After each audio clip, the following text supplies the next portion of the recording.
Mabilis ba malobat yung cellphone mo? Yan, hindi mo alam kung bakit siya agad nalulobat. Then ituturo ko sa inyo kung paano nga ba makakatipid sa battery at saka mga tips at saka settings kung paano makatipid sa battery. Okay? Hindi tayo mag-i-install ng application kasi nga yung application na yon, although battery saver siya, pero hindi natin alam na mas nagko-consume siya sa battery natin. Okay? Kasi application pa rin siya, nagre-required pa rin siya ng mga battery at saka ng internet. Okay? So, pure setting lang yung mga ituturo ko sa inyo. Yan, para mas patagal yung buhay ng battery natin para hindi ka kagad malobat, at saka turo natin yung mga tamang setting at saka ano yung mga dapat i-off na setting para hindi mabilis malobat yung mga cellphone natin. Okay? So, ayan, simulan na natin. So, number 1 sa ituturo natin, ito yung pinaka-basic at pinaka-madali. Yan. Sa mga hindi nakakaalam, ang number 1 na nagko-consume ng battery natin ay yung screen, no? So, ang kailangan mo lang gawin hihinaan mo dapat. Depende sa gusto ng mata mo or sa kaya ng mata mo. Mas maganda kasi kung mas mahina yung brightness ng mga cellphone natin. Kasi, mabilis siyang makalobat at saka magpainit ng mga phone natin. Kaya, hinaan mo na lang yan. Huwag mo nang itodo, huwag mo nang ilakas. Ilagay mo lang siya sa gitna or sa medyo mababa. Okay? So, yun yung pinakauna at pinakamadali. Ang pangalawa natin gagawin ay yung battery saver. Kasi sa mga cellphone natin ngayon may mga built-in na battery saver na tayo. Pero hindi natin masyadong ginagamit, pero sobrang laki ng tulong nito. Lagi mo lang dapat siyang i-on para mas makatipid ka sa battery. Okay? Kung meron namang mga sakuna, mga bagyo, o kaya walang kuryente, mga ganun, mas maganda kung ilalagay mo siya sa ultra battery saver. Okay? So, yun yung natin, tip number 2 natin. Pangatlo sa listahan natin ay yung restrict data usage at saka restrict battery usage. Okay? So, ang kailangan mo lang gawin ay hanapin mo lang yung application na hindi mo naman laging ginagamit. Okay? Kapag ka nagbukas ka kasi ng mobile data mo, kakain na agad yung mga application ng internet mo at saka ng battery mo kahit hindi mo naman ginagamit. Okay? Bigyan ko kayo ng example. Halimbawa, si Lazada. Hindi naman araw-araw nagbubukas ako ng Lazada app, yan, ng Google, ng kung ano-anong application na hindi ko naman siya binubuksan. Pero kapag ka ikaw nagbukas ka ng data or wifi mo, lahat itong application na to gagana na kagad yan. Okay? Kakain agad ng internet yan, gagamit na kagad ng battery yan. So, kung ikaw naka-data ka lang, mabilis agad mauubos yung data connection mo at saka yung battery mo. Kaya ang kailangan mo lang gawin, ilong press mo lang si Lazada, yan, app info, yan. Then punta ka lang dito sa may restrict data usage. Mas makakatipid ka kapag ka ino-off mo yung mga yan. Okay, then okay. So kapag ka nagbukas ka na ng data mo or wifi mo, si Lazada, hindi na yan kakain ng battery at saka ng data usage mo. Pagtapos mong i-restrict sa data usage, punta ka naman dito sa may restrict dito naman sa may battery saver, no? So, punta ka lang ng battery, then i-restrict mo lang ito, restrict background activity or basta i-restrict mo lang siya, no?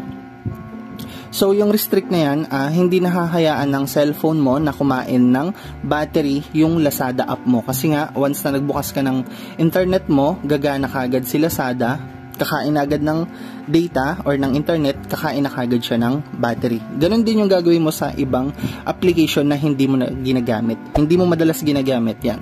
Pero yung Messenger at saka Facebook mo, wag mo nang gawin yon kasi nga, di ba, lagi naman natin kailangan ng mga messages.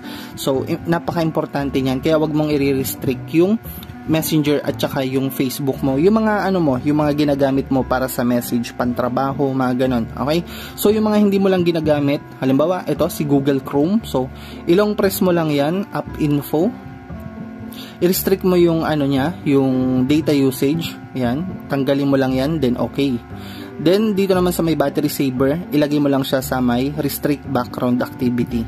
Okay? Then, gagana naman yung mga application na yan kapag binuksan mo na siya mismo. Okay? Doon lang siya gagana. Then, i-off mo na lang uli kapag hindi ka nagagamit uli ng Lazada or ng mga app.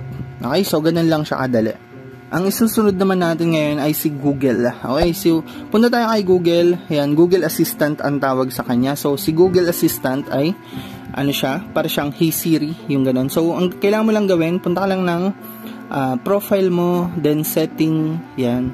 Then hanapin lang natin itong si Google Assistant. Si Google Assistant kasi para lang siyang si Siri, nakikinig lang yan sa atin.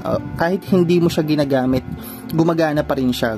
Kumakain ng internet, kumakain ng battery. Okay? Kasi nakikinig lang yan, naghihintay lang yan na magsalta ka or gamitin mo siya. Pero kahit di mo siya ginagamit, kumakain siya. Okay, so punta lang tayo dito kay Google Assistant. Click mo lang yan. Then, punta ka lang dito kay Hey Google. Ayan, click mo lang yan. Then, i-off mo lang to. Naka-on kasi yan, pero i-off natin yan, no? So, kailangan naka-off yan para mas makatipid tayo sa battery. Makakatipid ka rin sa internet kapag ka ganun yung ginagawa mo. Next ay additional setting lang ang ituturo natin, pero baka meron kayo nito, pero hindi lahat ng cellphone kasi meron netong setting na to. So mga bagong phone yung meron neto. Punta lang tayo ng setting. Yan, may dalawa tayong ituturo dito sa setting.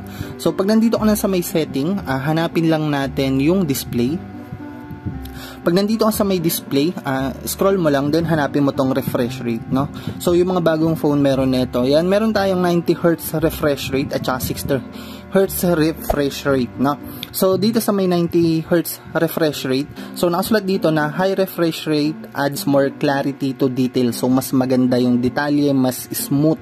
Yan, pero mas malakas siya mag-consume ng battery. Kaya mas maganda kung ilalagay lang natin siya sa 60 Hz refresh rate. Nakasulat dito na standard refresh rate saves battery. So mas makakatipid tayo dito, although smooth pa rin naman siya kapag nag-i-scroll ka, walang loading kapag nag-i-scroll ka. So mas maganda kung ilalagay natin sa 60 refresh rate, no? So may ibang phone na nasa 120, 90 at saka 60. So ako hindi ko ginagamit yung 90, dito lang ako sa may 60 para makasave ng battery. Okay, so back tayo. Then, punta lang tayo dito sa may setting. Setting pa din. Yan, setting. Then, iso-search lang natin dito si tap, no? Tap. Yan, then search lang natin. Ito, double tap to wake or turn off screen. So, ang gagawin natin ay pipindot na lang tayo para mabuhay yung screen natin at saka mag-off, no?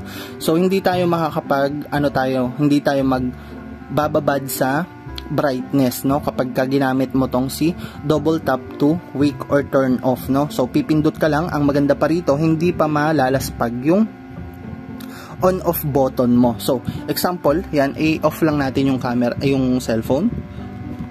Naka-off na, then i-double tap lang natin. So ganun, mabubuhay na kagad siya. Then tsaka lang tayo magagamit, 'di ba? Hindi na napudpud yung pindutan mo, sa screen ka lang naman kasi pumipindot. At saka mas makakatipid ka sa battery kasi kapag ganito, naka-display ka lang ng matagal, so mabilis makalobat 'yon kasi yung brightness mo malakas kumain ng battery yan, no? So mas maganda kung tino-turn off, turn on natin gamit yung screen na lang, no? So papatayin mo, bubuhayin mo, ganun. Ang next naman natin, yung vibration, no? So, malakas mag-consume ng battery yung vibration ng cellphone, no? Kung hindi naman importante sa'yo yung vibrate, mas maganda kung i-off mo na lang o kaya mag-silent ka na lang, no? So, alisin mo yung vibration. Kasi nga, yung vibration, parang hardware yan sa loob ng phone natin kung saan ay yung battery, pauugain niya or pagagalawin niya yung phone natin. So, dun yung magbabibrate yung phone natin. So, mag-consume siya ng battery. Yan. Kung hindi naman ganun ka-importante yung vibrate sa'yo, i-off mo na lang or mag-silent ka na lang. Mas maganda. Mas makakatipid ka sa battery pag ganun. Next step naman natin ay yung sa may location, no? Kung hindi ka naman nag-aalis ng bahay nyo, nandiyan ka lang sa inyo, mas maganda kung ino-off mo na lang yung location ng phone natin, no? Although, maganda rin naman yung location, pero kumakain nga siya ng internet connection, ng mobile data at saka ng battery kasi nga gumagana siya kahit hindi mo siya ginagamit. Kaya mas maganda kung ino-off mo na lang yung location. Pero sa akin, sa case ko kasi kailangan ko ng location, yan, para sa mga ginagawa ko. So naka-on lang yan sa akin at saka iwas nakaw ng phone. Kahit manakaw tong phone ko, mabilis ko lang siyang matrace kung saan siya mahanap. Okay, so nasa sa'yo na lang yan kung i-off mo yung location mo. Yan. Pero malakas kasi kumain din ng battery at saka ng internet yan. Ang ine-next naman natin ay yung sa may dark mode, no? Sa mga walang phone na may dark mode na built-in, ayan, nandito lang naman siya sa may notification. Pero ito, specific lang tong tricks na to para dun sa mga naka-AMOLED na phone tulad ko. So, maganda to kapag ilalagay mo siya sa dark mode. Ayan. I-click mo lang yung dark mode, then magiging dark mode na yung phone mo. Pero kung wala naman yung dark mode dito sa may notification mo, punta ka lang dito sa may setting. Mas nakakatipid kasi sa battery kapag naka-dark mode yung buong phone natin, no? Maski mga application, Facebook, Messenger, kung ano, mas makakatipid ka kung ilalagay mo siya sa dark mode. Punta ka lang dito sa may display. Yan. Then, hanapin mo lang yung dark mode. Ito, ililipat mo lang siya sa dark mode, no? Pero dahil nagve-video ko ngayon, hindi ko na muna ilalagay siya sa dark mode. So, ganyan yung itsura niya pag naka-dark mode siya.